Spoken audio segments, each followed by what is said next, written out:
You ever pay nearly 9 grand for a party you weren't even invited to? Because I did. And not just any party, my parents' 50th anniversary. Black tie, rented hall on the Cape Fear, catered surf and turf, a live jazz trio I had to book 3 months out. I was the one who paid the deposit. I was the one who arranged the seating chart they ended up revising behind my back. And I was the one who found out by accident that they'd rather I didn't come. Not in so many words, of course. Families like mine never say what they mean outright. They imply it.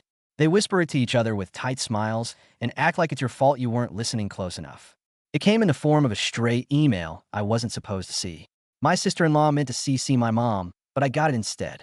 Something about keeping the vibe light and how David tends to bring the energy down, that I make people uncomfortable. That would be easier if I just skipped it. What stunned me wasn't the exclusion, it was how normal they made it sound. Like I should have known. Like it was just common sense that the guy footing the bill would be a little too depressing for his own parent celebration. I canceled everything. Quietly. No announcement. No explanation. Just one phone call at a time. Venue gone. Caterer canceled. Jazz trio. I told them to keep the deposit. Figured they deserved something for agreeing to play for ghosts. That night, while my family showed up in their rented tuxes and heels to find a locked building and no event, I sat alone on Wrightsville Beach. Jeans still covered in sand. Holding a turkey sandwich and a bottle of gas station iced tea. Watching the sun vanish behind the surf like it owed me money. And you know what? No one called. Not that night. Not the next day. Not even to ask why. That's when it sank in. Maybe they never saw me at all. Not really. Just a quiet man with a steady paycheck and a flexible spine. Good for bills, bad for photos. A little too tired, a little too honest, never the kind you toast at family functions. But that night on the beach, I made a quiet decision. I wasn't going to beg for love I'd been paying for all along. They called 2 days later. Not to apologize, God no. That would require admitting they'd done something wrong. No, my father's voicemail was all business. David, the venue says we lost our deposit. Call me back. Like I was his assistant. Like I'd missed a step in a spreadsheet somewhere. I didn't call back. The next day, my mom left a message too. Her voice had that brittle sweetness she puts on when she wants something. Said they were confused, said they didn't understand why I was acting this way. Said I was making things harder than they needed to be. Not once did she ask how I felt. Not once did she say my name like it belonged to someone she loved. And look, I'm not perfect. I know that. I'm dry. Quiet. I get overwhelmed in crowds, and I don't fake laugh at things that aren't funny. I've always been the one who pulled away instead of lashing out, the one who let things go so no one had to raise their voice. Maybe I disappeared a little too well. Maybe I trained them to forget I was there. But being forgotten doesn't mean you stop existing. I think what hit me hardest wasn't the exclusion. It was the realization that they expected me to keep playing along, to swallow it, to send another check next year and another after that, to keep pretending that love could be measured in favors and forgotten in the same breath.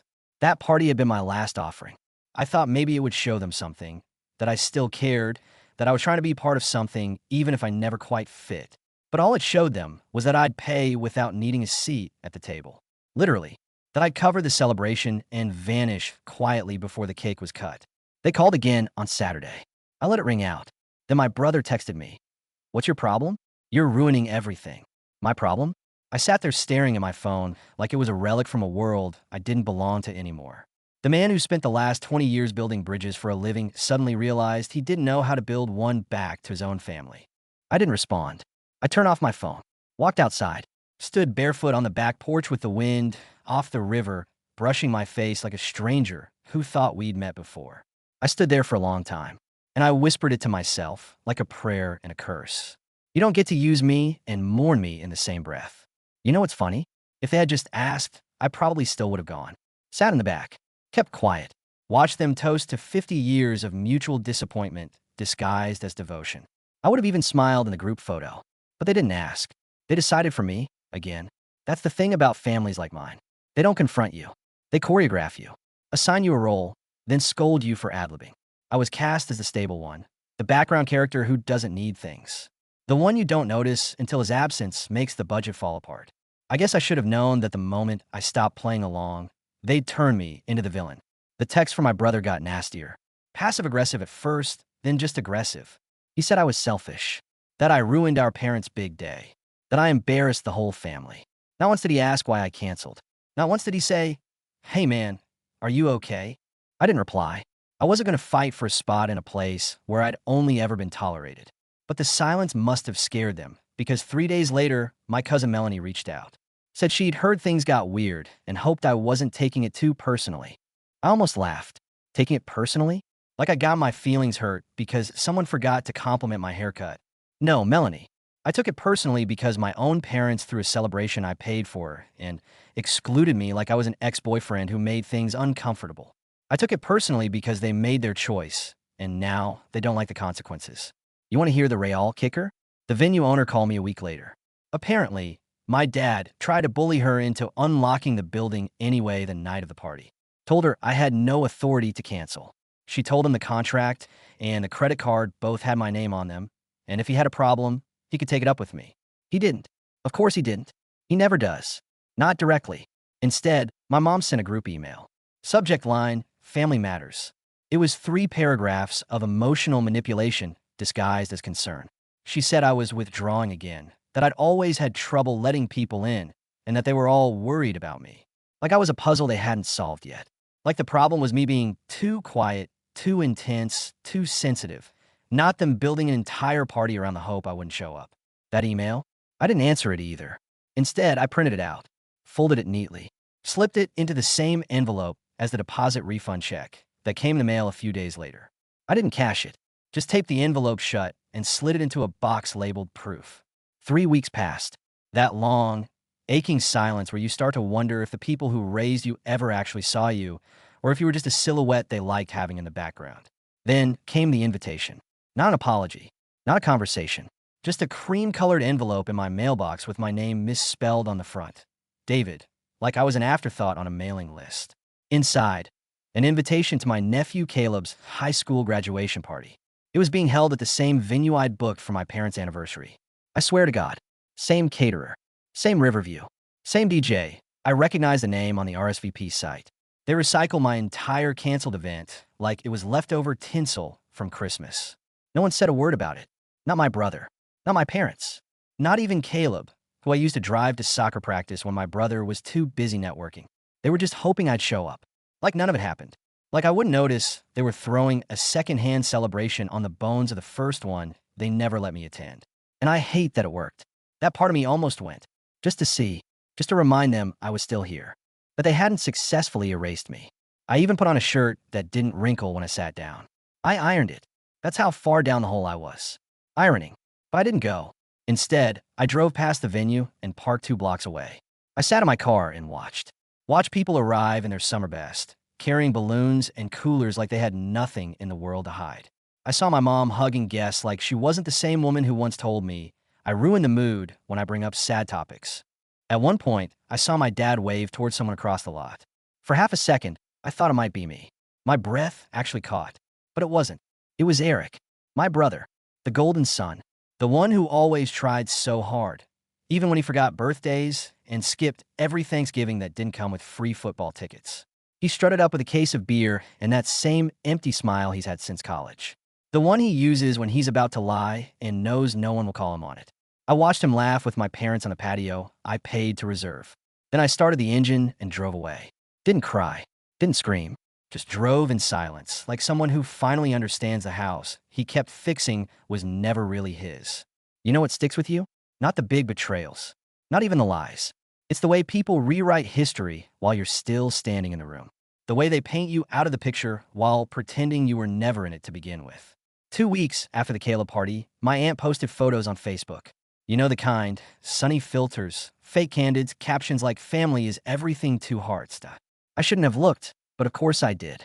I scrolled through every image like I was picking at a scab, knowing full well it would bleed. They used the same table arrangements I had designed. My handwritten calligraphy place cards, reprinted, but the layout was identical. Even the flower arrangements were mine, down to the exact number of hydrangeas I'd insisted on because they were Mom's favorite. In the comments, someone asked if I was there. My aunt replied with, "No, David's been keeping to himself lately. We respect his space." Respect. That word hit me like a punch to the chest. These are people who actively cut me out of their lives and then pretended it was some noble gesture. They made erasure sound like empathy, like they were doing me a favor by pretending I didn't exist. I nearly threw my phone across the room. And then, Because life has a dark sense of humor, my brother called the next day. Left a voicemail like nothing had happened. Said he was doing me a solid. He'd asked around and found out our parents had been thinking of redoing their will. That I was probably back in if I just showed up more. Like affection was a rewards program, and I'd finally spent enough points. I didn't call him back. Not because I didn't want to. God, part of me did. I wanted to ask how he slept at night, knowing he got everything by doing nothing. I wanted to scream that I wasn't going to fight for scraps at a table I helped build. But mostly, I didn't call because I was afraid I wouldn't scream at all. I was afraid I'd go quiet, numb, polite, that I'd slip back into the role they were so comfortable watching me play. The good son, the quiet one, the reliable background figure who always forgives without being asked. So instead, I went to my local bookstore and bought a leather journal. I started writing everything down, not to share, not to publish, just to remember it all in my own words. The true version, the one no one else would ever tell. Because if they were going to pretend I was never part of the story, I needed to write one where I finally was. There's this thing I started doing, habit maybe, ritual. I drive by my parents' house and just sit in my car. Didn't get out, didn't honk, just parked on the opposite curb like some outsider casing the place. Sometimes I told myself I was checking to see if they were okay. Other times I admitted the truth. I was waiting to see if anyone noticed. They never did. Lights would flicker on in the kitchen. Shadows would move past the curtains. Once I saw my dad watering the bushes I planted 2 summers ago. I watched him pull at the hose like it was always there, like it belonged to him. Like I hadn't driven home the back of my truck after a 10-hour shift and dug those beds myself while they sat inside, watching Jeopardy reruns. That was the night something cracked. Not snapped. Not exploded. Cracked. It started small. I drove home and opened my laptop. Found an old spreadsheet I'd made for them, a financial tracker I'd created during the first year I started helping them with bills. It had tabs for utilities, groceries, medication, even a payment calendar for the mortgage. Every single column was mine. Not literally, of course, but every cell held a date. I covered the gap. Every total, a month where they came up short, and I stepped in before the late notices arrived. It hit me, then, in a way it hadn't before. I wasn't their son. I was their silent safety net. No birthdays missed. No holiday skipped. No thank you ever said unless I counted the rare, obligatory, you didn't have to, which always sounded more like we expected you to. And the irony? They still saw me as the difficult one, the emotional one, the one who made people uncomfortable just by existing with a spine. So I did something I hadn't done since I was a teenager. I printed out that spreadsheet. All of it. The totals, the dates, the proof. I folded it up and mailed it to their house. No note. No explanation. Just the data. Cold and clean. No drama. Just math. A week later, I got a card in the mail. A sympathy card. Swear to God. Inside, my mother had written one line. We didn't realize it felt like that. Felt like that? Not, we're sorry. Not, you're right. Just an acknowledgement that they'd finally glimpsed the edge of what they'd done and still weren't brave enough to name it. You ever realize too late that you've been waiting for something that was never going to come? That was me, sitting alone in my kitchen with that sympathy card propped up like a joke I wasn't on. I kept staring at it, thinking maybe if I looked long enough, the words would rearrange themselves into something real. Something brave. Something like, we failed you. But they didn't. They just sat there, neat and safe. Polite. Emotionally bankrupt. That was the night I deleted the family group chat. I didn't announce it. I just left. Quietly. Slid out of the digital room like a dinner guest no one remembered inviting. I told myself it was just noise anyway. Photos of new grandkids I never met, recipes my mom would never actually cook, passive-aggressive updates about how nice it was to see everyone last weekend that somehow never included me. But the second I left, my phone lit up. First it was Eric, of course. Said I was being dramatic. Told me to grow up. Said I was making this harder than it had to be. Which was funny, coming from a man who hadn't lifted a finger to help our parents in years. Funny how the people doing the least always expect you to do the most, and do it quietly. Then came the call from Mom. I didn't pick up. She tried again, and again. Voicemail after voicemail. Her voice laced with performative concern. She said she missed me. Said she didn't understand why I was choosing to push everyone away. That word again. Choosing. As if this had been my grand plan. As if I woke up one day and thought, you know what sounds fun? Being alone. No, Mom, I didn't choose this. I just stopped choosing them. Stopped choosing to be the one who fixes everything, pays for everything, make space for everyone else's mess while shrinking myself into whatever corner of the room was left. Stop choosing to be invisible. The next morning, I got a message from Caleb. Just 3 words. Are you okay? And I almost lost it, because that was the first real question anyone in my family had asked me in months. Not a judgment, not a guilt trip, just a kid who, for once, wasn't parroting what he heard at the dinner table. A simple message that somehow cracked through all the noise and pride in history. I stared at it for a long time. Then I typed back, getting there. Funny how getting there doesn't have a map. No milestones. No signs that say you've healed enough to trust again. It's just you, stumbling forward with fewer illusions and quieter expectations. After Caleb's message, something shifted. Not a grand reconciliation, not even close, but a thread tugged loose in a fabric I'd spent my whole life being wrapped in too tightly. I started spending more time in places that didn't remind me of them. A coffee shop on Market Street where no one knew my name. A hardware store where the guy behind the counter never asked why I was buying paint I'd never use. I liked existing anonymously. No performance, no role to play.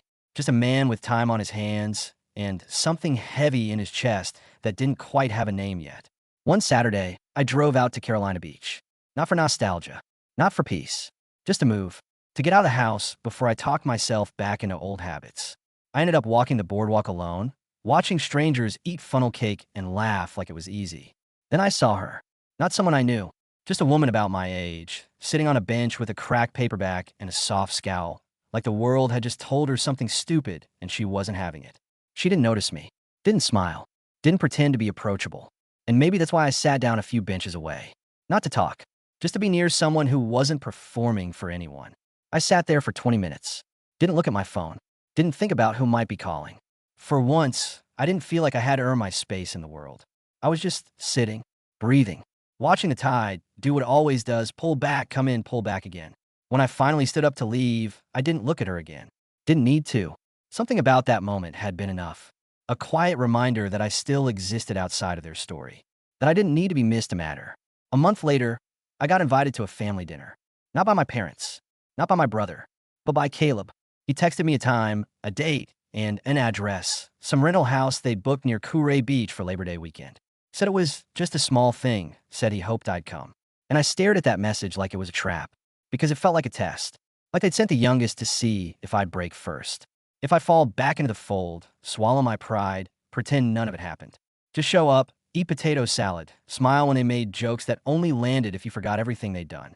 I thought about deleting it. And I thought about going, just to show them I wasn't afraid anymore. But deep down, I knew I wasn't ready to sit at a table full of people who only noticed me when I stopped feeding their silence. Still, it was Caleb. So I drove there, parked a block away, told myself I'd just look, just see. That was it. I watched them through the big front window, plates passed around, someone refilling drinks, my dad gesturing too loudly about something he didn't understand, my mom leaning in like she cared, my brother on the deck, laughing too hard at nothing. And then I saw Caleb get up. He walked toward the door, phone in his hand. He was texting. I knew it before I even checked my phone. One new message. I think I see you. You don't have to come in. Just letting you know. I'm glad you're still nearby. I didn't respond. Just sat there. And I realized something I hadn't before. I wasn't angry anymore. I was tired. Bone deep tired. Not the kind of nap fixes. The kind that comes from carrying a version of yourself you thought they might one day want. The kind of tired that makes you pull over a block away just to feel like you still have a choice. So I turned the engine back on. Not out of spite, not out of sadness, just out of self-respect. Because healing isn't always about rejoining. Sometimes it's about finally letting the door stay shut. The thing about silence is that eventually it becomes its own kind of language. A few weeks after Labor Day, the messages stopped. No more checking in texts. No more passive-aggressive updates about birthdays I wasn't invited to. Just nothing. And instead of that hurting like I thought it would, it almost felt like peace. Like the noise had finally died down long enough for me to hear my own thoughts again. And those thoughts weren't always pretty. I started asking myself things I'd spent decades avoiding, like why I kept giving grace to people who saw it as currency, not kindness. Or why I believed, deep down, that if I was just useful enough, they'd eventually love me the right way. The worst part? I didn't even know what the right way looked like anymore. So I made a rule. No more trying to earn love through usefulness. If someone only reached out when they needed something, they didn't get a reply. If they only remembered I existed when they needed a ride, a check, a buffer, or a witness, They could forget me entirely. And slowly, the world got quieter. Not lonelier, just quieter. And in that quiet, I started to notice things I hadn't before. Like how I didn't flinch when my phone rang anymore. Or how I could walk through the aisles of Harris Teeter without mentally running a list of what my parents might need. I wasn't living in reaction anymore. I was just living. One night, I walked past my hall closet and saw the box. The one with the spreadsheet. The sympathy card. The unopened refund check. I almost threw it out. Almost. But I didn't. Instead, I took everything out and laid it across the floor. Not to relive it. Not to stew in it. But to finally see it all with clear eyes. To look at every receipt, every transaction, every moment where I said yes when I should have said not this time, and grieve the version of myself who thought that was love. And then, carefully, I put it all back in the box. But this time, I labeled it something new. Not proof. Just before. It's been nearly a year now. A whole year since I canceled the party, drove to the beach, and watched the last version of myself dissolve into the tide. A year without the family group chat, without the forced phone calls, without the weight of being the only one who showed up when it mattered. And here's the twist I never saw coming. I'm okay. Not fixed. Not glowing with peace and spiritual closure. But solid. Still. Quieter inside. The kind of okay that doesn't beg to be seen anymore. The invitations have stopped. Even Caleb went silent. Eventually. I don't blame him. He tried more than anyone else. But I think he realized what I had to. Sometimes, even the ones who care can't reach you without dragging you back into the undertow. I sold a truck last month. The same one I used to haul chairs, groceries, Christmas trees. It sat in the driveway for months, collecting dust like an artifact from a life I no longer maintain. I traded it in for a smaller car. One without the weight of all those errands. I'm not building anyone else's legacy anymore. There's still days I wonder if I overreacted. If I should have just gone to that anniversary party and sat quietly like I always did. Let them toast each other while I footed the bill and smiled through the erasure. But then I remember the locked venue. The cold food that never got served. The playlist that never played. And how, for once, they were the ones left wondering what happened. That night wasn't about revenge. It was about clarity. And now I wake up, and the first thing I feel isn't dread. It's something close to possibility. Not joy, not quite, just room. Room for something I don't have to earn. That's what peace feels like, I think. It's not loud. It's not celebrated.